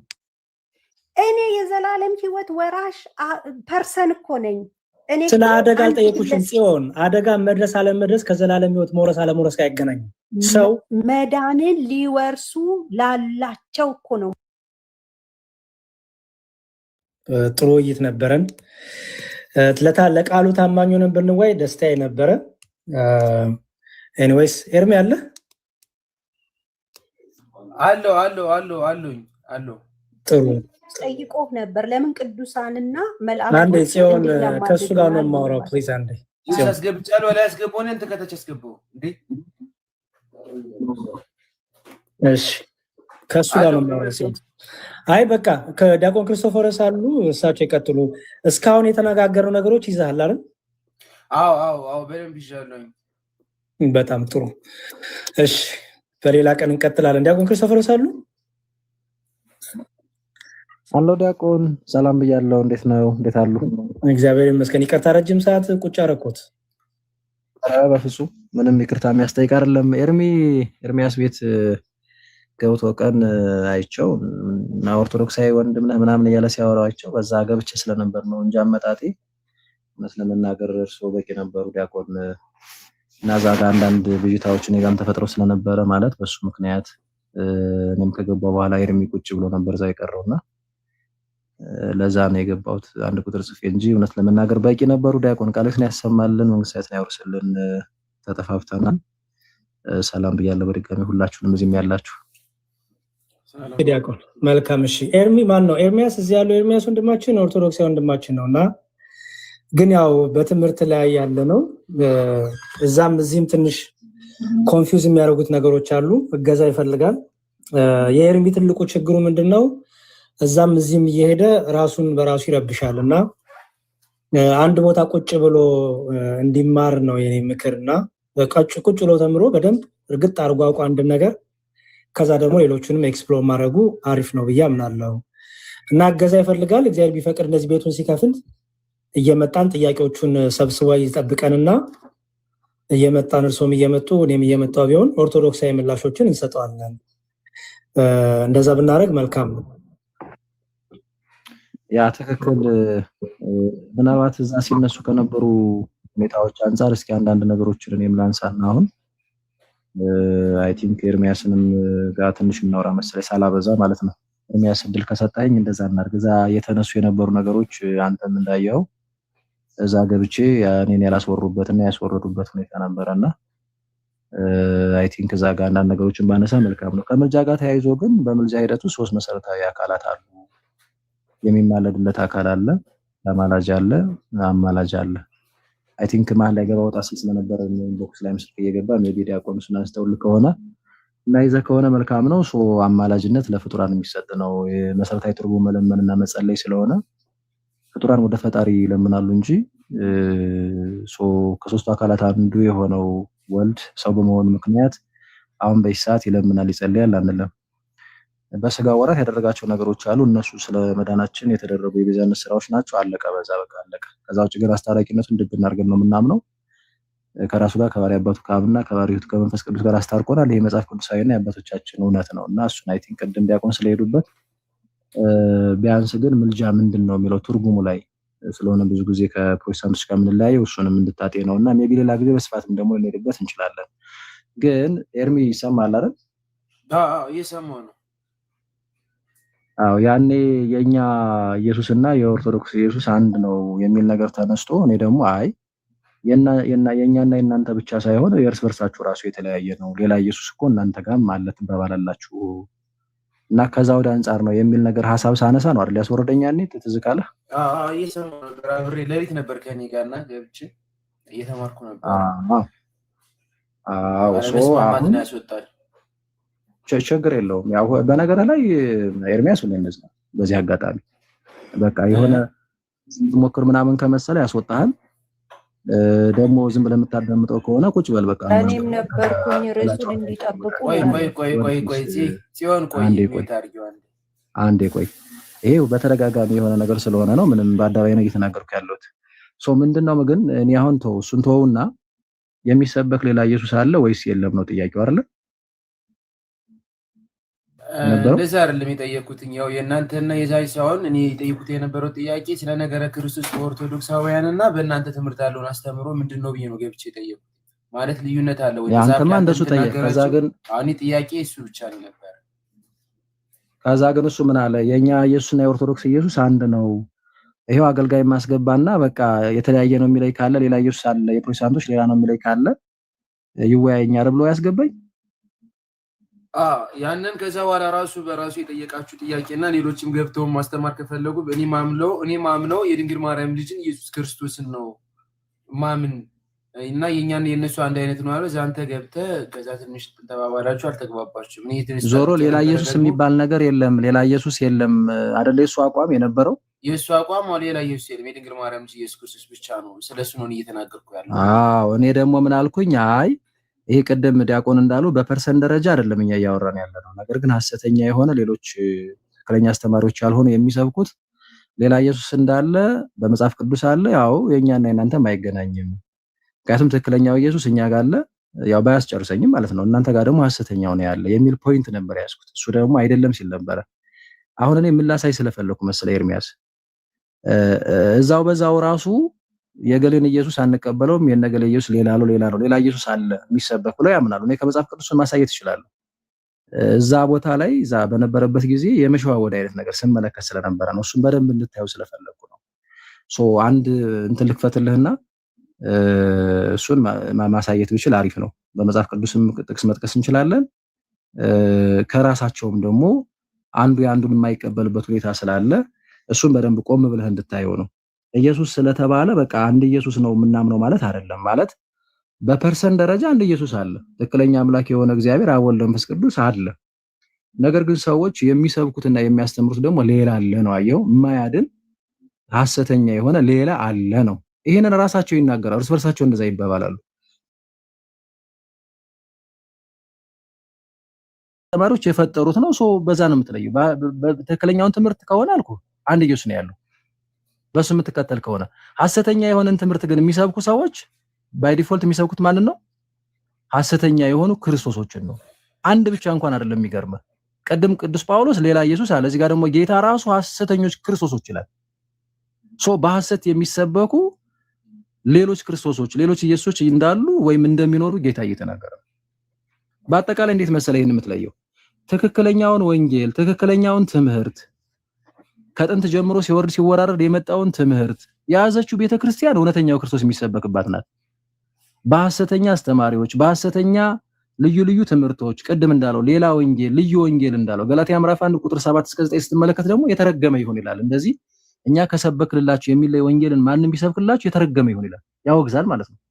ስለዚህ እነዚህ የተወገዙት ትክክለኛውን ትምህርት ያላዙት ደግሞ ህብረትነታቸው ከትክክለኛው ኢየሱስ ጋር ሳይሆን ኦልሬዲ ትምህርቱን ስለካዱት ኢየሱስን ክደውታል ማለት ነው። ቀደም ዶክመንተሪ ላይ እንደሰማው ሰው ክርስቶስ ላይ ከሳተ ሌላ ምንም ብሎ ይመን ይሄ ሰው ከባዕድ ኢየሱስ ጋር ነው ከሐሰተኛ ኢየሱስ ጋር ነው ያለው አይድንም እያሉ ሲናገሩ ነበር። እርስ በርሳቸው እንደዛ የሚሉት አይዚ እርስ በርሳቸው እንኳን እንደዛ ይበባላሉ። ራሱ አሁን ቅድም በሌለበት እንዳልጠራ እንጂ እሱን ያ ወንድም እንደዛ ያስወጣይ ለምዶ ታውቃለህ። ራሱ የተናገረው አለ ብዙ። አንደኛዋ ቸርች የምታስተምረው ሌላ ነው፣ አንደኛዋ ሌላ ነው፣ ለከዛ ሌላ ነው፣ ሌላው ሌላ ይላል። ተበጣሰን ያለው ነገር ስላለ እሱን እንደማሳይ ስለገባው አውቶማቲካሊ ነቅሎ አስወጣኝ ማለት ነው። ስለዚህ ምንድነው መሰለ ኤርሚዬ እኔ የምልህ በጣም ማደባበሶች አሉ። ቅድም ዲያቆን እንደነገሩ ቆም ብሎ የቤተክርስቲያን ትምህርት መማር ቅን የምትመስል መንገድ አለች፣ መጨረሻዋ ግን ሞት ነው ይላል መጽሐፍ ቅዱስ። አንዳንዴ ዝም ብለህ ከላይ ስታየው እውነት ሊመስል ይችላል። ምክንያቱም ብዙ ዲቴል ካልተማርክ እንደዛ ነው የሚመስለው። ባይዚ ቀረብ ብለህ ግን ነገሮችን ስትመረምር ከሚቀድመው ትምህርት ለምሳሌ ከነገረ ክርስቶስ ይኸው ቅድም በተወሰነ መልኩ እንደሰማው ከነገረ ስላሴ ሚስጥረ ስላሴ ማለት ነው። ከዛ ነገረ ድህነት መቼም ኤርሚያስ መዳን ነው የሚፈልገው።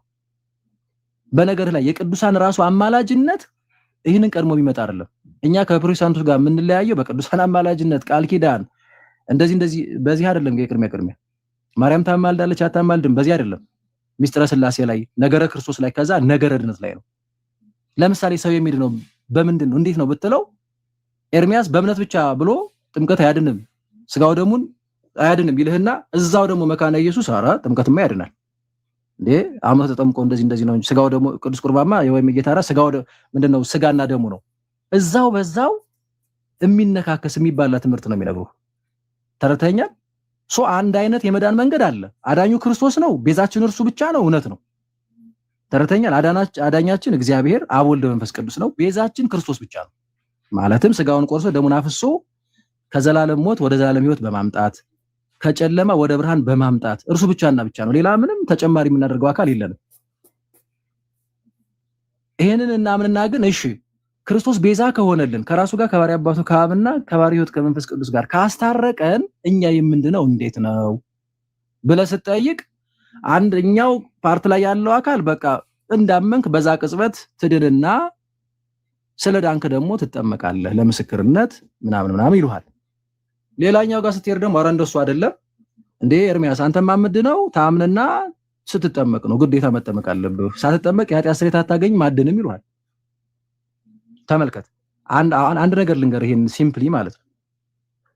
እስቲ ሁለቱም ባንዴ የትክክለኛው ኢየሱስ ትምህርት ይሆናል ወይስ አይሆንም ነው ጥያቄ። ሰማኝ ኤርሚያስ?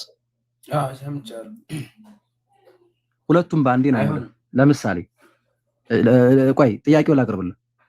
ጥምቀት ለኃጢአት ስርየት ነው የሚል ትምህርትና ወይም ለመዳን ነው የሚል ትምህርትና አራ ጥምቀትማ ለመዳን አይደለም የሚለው ትምህርት ተቃራኒ ነው ወይስ እንዴት ትይዩ ነው ወይም አንድ አይነት ነው? እንዴት ጥምቀት ለድህነት ጥምቀት ለኃጢአት ጥምቀት እሺ ቆይ ልርገምልህ ችግር የለም ደግምልሃለሁ። ጥምቀት ለመዳን ነው ወይም ጥምቀት ለድህነት ነው የሚል አንድ ከዛ ደግሞ ኔጌቲቭ አድርገው ኔጌሽን አረ ጥምቀት ለመዳን አይደለም የሚለው ሁለቱም የአንድ ጌታ ትምህርት መሆን ይችላል አይችልም? ወይም ሁለቱም አንድ አይነት ትምህርት መሆን ይችላል አይችልም? መጽሐፍ ቅዱስ ላይ እንደሚናገረው ብቻ ነው የምትሄደው። ያመነ የተጠመቀ የዘላለም ሕይወት አለው የሚለው ያላመነ ግን አሁን ተፈርዶበታል። በዛ ነው የምትስማማው? አዎ በአጠቃላይ ተቃራኒ ነገሮች ናቸው አይደለም? አዎ ተቃራኒ ነገሮች ናቸው። አሁን እነዚህን ተቃራኒ ትምህርቶች ይዞ አይ በቃ ዞሮ ዞሮ አንድ ጌታ ነው የምናመልከው ስለዚህ የአንድ ጌታ ልጆች ነን ማለት ይቻላል? ትምህርቱን አንዱ ክዶ አንዱ አምኖ አይቻልም። ያው በመነጋገር እኮ ይመጣል፣ ግን ጀስት መጽሐፍ ቅዱስ ላይ የተጻፈው ነው ከምንም በላይ የሰው ልጅ ማየት ያለበት ብዬ ነው። በመነጋገር ለምሳሌ ይኸውልህ አንዳንዴ በመነጋገር በመነጋገር እኮ የሚመጣው ቅንነት ሲኖር እውነትም ለመጽሐፍ ቅዱስ ትምህርት አሁን ለምሳሌ እነሱ የሚሰሙ ከሆነ ለምሳሌ አንተ ጠቀስክ ያመነ የተጠመቀ ይድናል ነው የሚለው ከዛ ያላመነ ይፈረድበታል አላልከኝ? እሺ ለምሳሌ በዛ ክፍል መሰረት አንተ ምንድነው የተረዳው? ሰው ለመዳን ምን ማድረግ አለበት አለ? ማመን አለበት። ማመን ብቻ ወይስ ኖ? መጀመሪያ ላይ የትምህርቱን ወንጌሉን ሰምተህ ታምናለህ፣ ስታምን ትጠመቃለህ። የምትጠመቀው ማለት የምታምነው ለመዳን እንደሆነ ሁሉ የምትጠመቀው ለመዳን ነው ወይስ ለዳንክ ነው? ለምሳሌ ታውጣለህ መሰለህ እንጂ። ኦኬ አሁን ስለ ዳንክ ካልከኝ ኤርሚ አንተም ራሱ ትክክል አይደለም። ለምን መሰለህ? ቆይ ላሳይህ። ይሄው ቃሉ ምንድነው የሚለው መሰለህ? ያመነ የዳነ ይጠመቃል ነው የሚለው ወይስ ያመነ ይጠመቀ ይድናል ነው የሚለው? ያ መጀመሪያ ላይ ያለው ያመነ እኮ ነው የሚለው ስታምን ማለት ነው። እሺ ስታምን ቀጥለ ድነህ ነው የምትጠመቀው ይላል ወይስ ተጠምቀህ ነው የምትድነው ይላል? ተጠምቀህ ነው የምትድነው። ኦኬ ስለዚህ ቅድም ዳጸ ልሳን ነበር ማለት ነው። አየኸው አይደለ?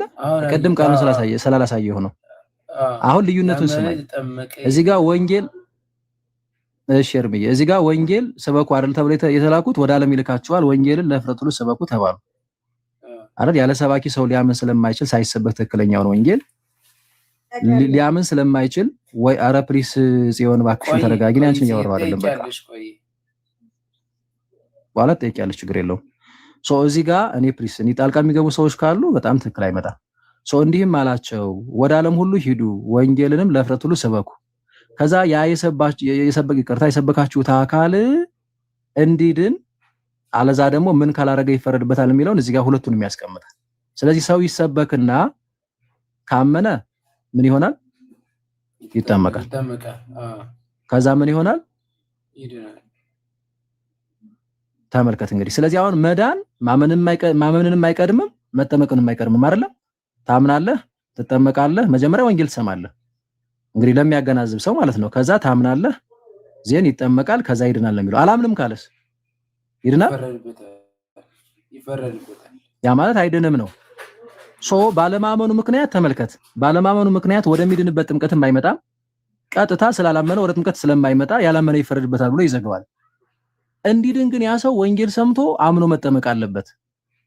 ስለዚህ እንዲህ ብትባልስ ለምሳሌ ኤርሚያስ ሰው ለመዳን መጠመቅ ብቻ ነው ያለበት ብትባል ትክክል ነው? በዚህ መሰረት ጎበዝ ሰው ለመዳን ማመን ብቻ ነው ያለበት ጥምቀት ለመዳን አይሆነውም ብትባልስ? እንዴት ብሎ ቃሉ አይልም? ያመነ የተጠመቀ ይድናል ነው የሚለው። ቃሉ ካላለ እንዲብል ተቀበል። ጎበዝ ኤርሚያስን ሄደህ ብትጠይቀው እንደዚህም እንደዛ የሚልና በእምነት ብቻ ነው የሚዳነው ጥምቀት ለመዳን አይደለም ይላል። ትክክለኛውን ወንጌል ሰበከ ማለት ነው? እሱ አላለም ገና። አይ ጠይቀው ጽዮንም ትላለች ይኸውልህ። ከዛ ምንድነው መሰለ ምክንያቱን የሚያደርገው በቃ በእምነት ብቻ ነው የሚዳነው ጥምቀት ለመዳን አይደለም ስለዳን ነው የምንጠመቀው ትላለች አይደል የምትይው ጽዮን? በቃ እሷም እንደዛ ነው የምትለው። ምክንያት ምንድነው ስትላት ያላመነና ያልተጠመቀ እኮ አይልም ነው የምትልህ። ግን ቅድም መልሼዋለሁ። ያላመነና ያመነ የተጠመቀ ይድናል ባለው ያላመነ ግን ይፈረድበታል ይላል። እንዳንተ ጥምቀት እንዳንተ ፍቺ ቢሆን ያላመነም ያልተጠመቀም ይፈረድበታል ማለት ነበረበት። ያ ቅድም መልሼዋለሁ ሲሆንዬ። አይ ቆይ ቅድም መልሼዋለሁ ስላልሰማሽ ነው እንጂ ለማንኛውም ሚውት አድርጊ በቃ አንዴ ቆይ ነው የሚለው። አረ ጽዮን ሚውት አድርጊ በቃ አንዴ ቆይ እኔ ልጨርስ ፕሊዝ። ለማንኛውም እኔ እንደዛ ያምንም ስላልከኝ ነው እሷንም ጣልቃ ያስገባኋት። ቅድም እኔ ተናግሬያለሁ። ሰው ወንጌል ይሰማል ትልቅ ተልኮ ነው ባይዞ ይሄ በቃ የመዳን ፎርሙላ ነው ክርስቶስ እየላካቸው ነው ከዚህ የተለየ ሌላ ምንም ነገር ብታመጣ በነገራችን ላይ እንደው ኤክሰፕሽናል ጉዳዮች ሊኖሩ ይችላሉ አሉ ከዛ ውጪ ግን በኖርማል ኮንዲሽን ግን ክርስቶስ ያስተማረው ሰው ወንጌል ይሰማል ያምናል ተጠምቆ ይድናል ነው ፕሮቴስታንቶች ግን ይሄንን የሚገርም ልባቸው ላይ አሁን ጽዮንም ያለችውን ዜድም ማንንም ብትጠይቅ ሰው ያምናል ይችን መዳን እዚህ ጋር ያመጧትና ይድናል ከዛ ይጠመቃል ነው የሚለው ክርስቶስን ያርሙታል ማለት ነው ሶ ይሄን ነው እኛ ይሄንን አንቀበልም ለምን ቃሉን ትቀይሩታላችሁ ትክክለኛ ወንጌል አይደለም እምንለው ፕሊስ ጽዮን አረ ጽዮን እባክሽን በቃ ቆይ ጠይቂ በኋላ ትጠይቂኛለሽ ጽዮን በኋላ ትጠይቂኛለሽ ቆይና ትጠይቂያለሽ በኋላ ባይዘው ኤርሚ አንተ እኮ ኦርቶዶክሳዊ ወንድማችን ስለሆንክ አንተን ለማስተማር ነው የመጣነው ግዴታ እኮ ከወንድሞቻችን ከፕሮቴስታንት ወንድሞቻችን መናገር አይጠበቅብንም አረሽ እሺ ችግር የለም ለማስተማር እስከሆነ ድረስ አንተን ብቻ ማስተማር እኮ እንችላለን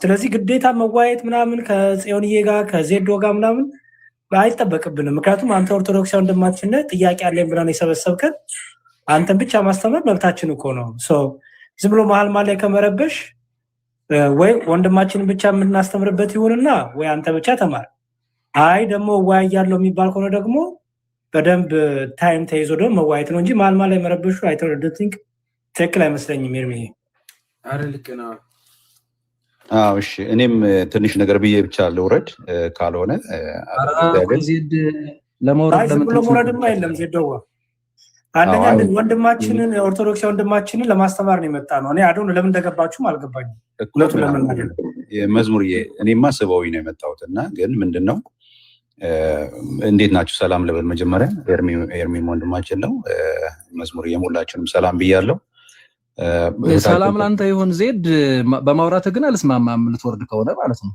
ዝም ብለህ አውርደህ ልትወርድ ከሆነ ንቀት ነው ትክክልም አይደለም በአርስቱ ላይ ሳይሆን እኔ በአርስቱ ካልሆነ ደግሞ አንዴ ዜድ በአርስቱ ይቅርታ ምክንያት ማውራ ከሆነ ልቆይ አለበለዚያ ግን ማላውራ ከሆነ በክብር እናንተን መስጫው ልወረድ ለማለት ነው ብዙ እየተቀመጣችሁ ብለናል እናስተምረው እሱን እናንተ መውረድ ትችላላችሁ እኔ እንደዛ ነው የምመርጠው ባይዚ በቃ ችግር አስፈለገ ሌላ ጊዜ በውይይት መልኩ እንገናኝ አሪፍ ነው ችግር የለም እሱ ደግሞ ጥያቄ ካለው ደግሞ እኔ መጋበዝ ስለሚችል እኔ አብሬው መቆየት ይችላል ሌላ ጊዜ ችግር የለውም ኤርሚ እንደሱ እናደርጋለን መልካም ጊዜ ይሆንላችሁ እሺ ዜድ እሺ ሰላም ሁኑ ቴንክ ዩ ወንድሜ እሺ ለማንኛውም ምን ያሁን ያነሳሁት እንዴት መሰለህ ኤርሚያስ እኔ አሁን ጉዳዩ ከፕሮቴስታንቶች ጋር የትም ቦታ ላይ የተገናኘን ያው ቤታቸው እንኳን እየርና አላስወራ ያሉ እየሞከረ ነው እንግዲህ ያው እነሱ አይመጡም ብዙ ጊዜ ምናውን ኤርሚያስ ደፍሮ ለምሳሌ እኔ ቤት ሊመጣ አይችልም ዲያቆን መዝሙር ያሬድ ቤት ሊመጣ አይችልም ቤቱን ዘግቶ ግን የሆነ ሲያጭበረብር ምናምን ነው የምታገኘው ከይቅርታ ጋር ማለት ነው ሶ